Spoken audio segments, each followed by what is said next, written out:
So this next story is a fascinating report from Politico, and it is a giant red flag.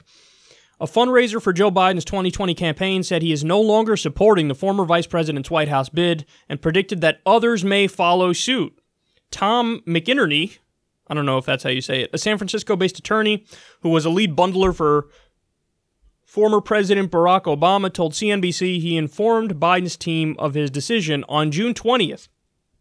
The news of his break comes one day after Biden delivered an uneven debate performance that provoked new doubts about his candidacy and turned the spotlight back on his controversial statements his controversial statements and past policy positions on civil rights and abortion. Quote, "I had actually let the campaign know I'd pulled back my support of Biden for now," McInerney told the cable network, adding, "I don't think he did well last night," and in a potentially troubling sign for Biden, McInerney predicted that others were likely souring on the Democratic frontrunner. Quote, "I would imagine I'm not alone," he said.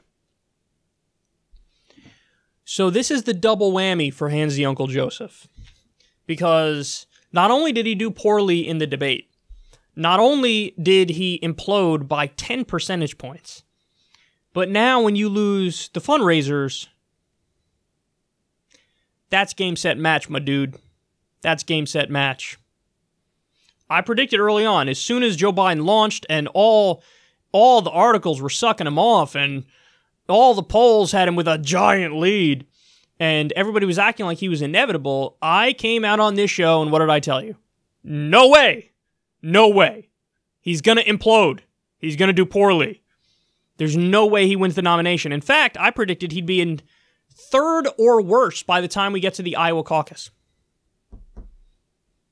That's the truth. I think that's still going to be the case. And what I said is coming to fruition. Dropped 10 points since the debate, had a terrible showing, and now fundraisers are leaving. And that really is checkmate, because a guy like Biden, his campaign would have simply been propped up by big donors anyway. The whole reason he's even somewhat viable is that he's got so much money given to him by, CEOs and billionaires and corporate heads and, people in the cocktail circuit.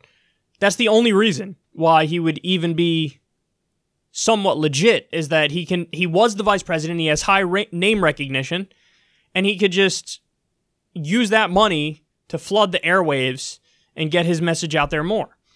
So that was the main reason why he was still even hanging on for dear life. But now, when you see one donor go, and by the way, this article was in Politico, which also means that Politico is an outlet that's beloved by those high-income folks. They see this article, then it's a snowball effect, and then it's, good night to Biden 2020. So